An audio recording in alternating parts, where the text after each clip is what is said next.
नमस्कार बंधुओं, कैसे हैं आप सब लोग। आज हम बात करेंगे दीपोत्सव। दीपावली दीपावली कब है, धनतेरस कब है, दीपावली की पूजा कब होगी। आज हम इस पर विचार करेंगे, इस पर ही आज चर्चा करते हैं। तो आज बात करते हैं कि इस दीपावली को कैसे मनाएं और कब मनाएं और क्या विधान है इस दीपावली का। क्योंकि दीपावली का जो त्योहार है वो बड़ा ही श्रेष्ठ है और दीपावली को लेकर के बहुत सारी बातें चल रही हैं कि दीपावली 31 अक्टूबर की है या फिर 1 नवंबर की। इस पे बड़ी चर्चाएं चल रही हैं। तो आज हम इसी पर थोड़ा प्रकाश डालते हैं कि दीपावली 31 को है या 1 को है। क्योंकि इस असमंजस्य की स्थिति को दूर करना है।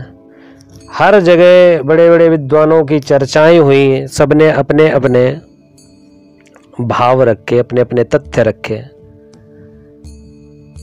तो आपको बताते हैं क्यों ये असमंजस्य की स्थिति बनी हुई। क्योंकि धनतेरस से लेकर के दीपावली तक का पूरा जो शेड्यूल है वो आपके साथ में हम शेयर करते हैं। कहा जाता है धनतेरस, उसके बाद छोटी दीपावली जिसे हम कहते हैं नरक चौदस, और उसके बाद है दीपावली, फिर गोवर्धन पूजा और भाई दूज। तो ये कब है, कैसे है? क्योंकि 5 दिवस की ये पूजा होती है, 5 दिन का ये उत्सव होता है। तो इस पे बड़ी ही अब की बार क्योंकि 6 दिन पड़ रहे हैं तो कैसे कैसे क्या क्या मनाया जाए।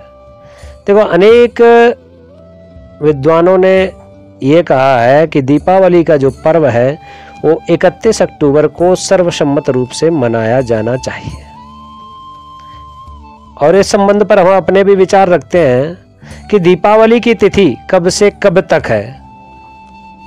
क्योंकि तिथि के अनुकूल ही हम दीपावली का पर्व मनाएंगे। तो सबसे पहले जो है वो है धनतेरस। धनतेरस कार्तिक मास के कृष्ण पक्ष की त्रयोदशी तिथि को मनाई जाती है। और इस साल जो धनतेरस है वो 29 अक्टूबर मतलब मंगलवार को मनाई जाएगी। इस दिन वैसे तो परंपरा है कि सोना चांदी और बर्तन ये सब खरीदो, जबकि धनतेरस का मतलब जो होता है वो धनवंतरी जयंती है। धनवंतरी भगवान प्रकट हुए थे तो वो अमृत का कलश लेकर के उत्पन्न हुए थे और वही सभी औषधियों का निर्माण करने वाले हैं, उत्पन्न करने वाले हैं। तो भगवान नारायण का ही अवतार लेकर के धनवंतरी भगवान के रूप में भगवान नारायण ही प्रकट हुए। तो 29 तारीख को भगवान धनवंतरी की पूजा की जाएगी और प्रार्थना की जाएगी कि हमारे ऊपर या हमारे परिवार पर कोई भी रोग दोष न उत्पन्न हो। इस दिन कुबेर देवता की भी पूजन किया जाता है, गणेश लक्ष्मी जी का भी पूजन किया जाता है और प्रार्थना की जाती है कि सभी रोगों का नाश हो, धन संपत्ति बढ़ती रहे। इस प्रकार हम धनवंतरी पूजन मनाते हैं जिसे हम धनतेरस कहते हैं। उसके बाद होती है छोटी दीपावली जिसे नरक चौदस भी कहते हैं। इस बार नरक चौदस जो है वो 30 अक्टूबर को मनाई जाएगी। इस दिन पौराणिक मान्यताओं के अनुसार हनुमान जी की पूजा की जाती है। साथ ही इसे रूप चौदस और छोटी दीपावली भी कहते हैं। इस दिन दक्षिण दिशा में यम देवता के लिए दिया का दान किया जाता है, दिया जलाया जाता है। साथ ही हनुमान जी की भी पूजा की जाती है। लड्डू इत्यादि का भोग लगाना, चोला चढ़ाना बहुत शुभ माना जाता है। तो ये कार्य अवश्य करें। अब बात करते हैं दीपावली। तो मैंने अभी जानकारी दी कि दीपावली का जो पर्व है वो सर्वसम्मत रूप से 31 अक्टूबर को मनाया जाना चाहिए। दरअसल दीपावली का जो त्योहार है वो कार्तिक मास की अमावस्या तिथि को मनाया जाता है और प्रदोष काल के बाद दीपावली की पूजा होती है। सबसे पहली बात दूसरी बात, पंचांग के अनुसार अगर देखा जाए तो 31 अक्टूबर को दोपहर में 3:52 के बाद अमावस्या तिथि प्रारंभ हो गई है और वही 1 नवंबर को शाम को 6:16 तक है। अब 6:16 तक है 1 नवंबर को, यानी कि अक्टूबर जो 31 अक्टूबर है उस दिन रात के समय अमावस्या तिथि विद्यमान रहेगी। तो 31 अक्टूबर की रात को दीपावली का मनाना तर्कसंगत होगा, क्योंकि 31 अक्टूबर को ही रात में ही लक्ष्मी पूजन, महाकालिका पूजन निशीत काल में होता है। देखो, प्रदोष काल में, निशीत काल में और महानिशीत काल में पूजन का विशेष महत्व बताया गया। मध्य रात्रि की पूजा भी 31 तारीख को ही सर्वमान्य रहेगा, क्योंकि मध्य रात्रि में अमावस्या 31 तारीख को ही रहेगी। जबकि अमावस्या से जुड़े जो दान पुण्य है, पितृकर्म है, वो 1 तारीख को मनाया जाएगा। जैसे कुछ लोग अमावस्या में गंगा स्नान आदि करने के बाद दान पुण्य करते हैं और उसके बाद पितृकर्म करते हैं, पितरों के लिए तर्पण इत्यादि भोजन इत्यादि देते हैं, वो 1 तारीख को सर्वमान्य रहेगा, उस दिन करना उचित होगा। ठीक है। उसके बाद गोवर्धन, अन्नकूट।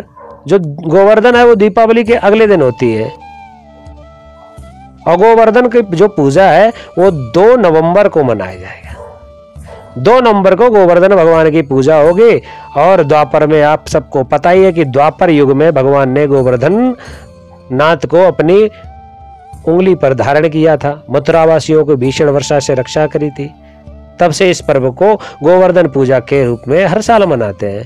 तो इस दिन भगवान कृष्ण की पूजा होती है और अन्नकूट का भोग लगाया जाता है। 56 प्रकार के भोग लगाए जाते हैं ठाकुर जी को। तो इस प्रकार गोवर्धन पूजा कब की है? 2 तारीख की। उसके बाद आता है भाई दूज। भाई दूज जो दीपावली का महाउत्सव का आखिरी दिन होता है।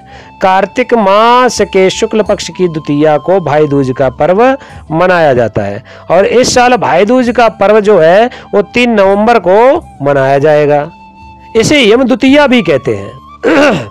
कहते हैं कि इस दिन यमराज जी, जो यमराज जी थे, वो अपने यमराज जी की जो बहन है यमुना महारानी, वो अपने भाई से मिलने आई थी और सबसे पहले तिलक किया था और प्रार्थना की थी कि जो भी यमुना जी में स्नान करे, यमुना जी की पूजा करे, उसको कभी यम की यातना नहीं प्राप्त होती है। तो इसीलिए हर वर्ष इस शुभ मौके पर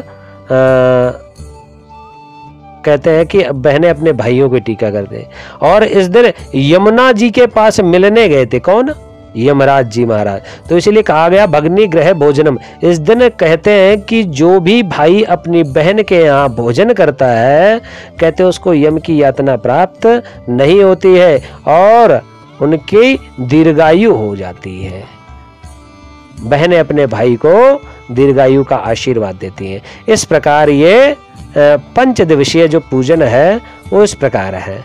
तो सभी के जो भी मन में कोई ऐसे डाउट्स थे उन सबको यहाँ पर क्लियर कर लीजिए आप लोग, क्योंकि मन में कोई शंका नहीं रहनी चाहिए। शंका का निवारण होना अति आवश्यक है और शंका का निवारण यही है कि इन 5 दिवसों में पूजन करें और 31 अक्टूबर की ही दीपावली का पर्व मनाएं और भगवती महालक्ष्मी का पूजन करें, क्योंकि भगवती लक्ष्मी जी का प्राकट्य उत्सव है मध्यरात्रि के समय। तो इसीलिए अमावस्या की तिथि है, तो उस दिन इसीलिए इस दिन 31 तारीख को ही पूजन करें। धन्यवाद।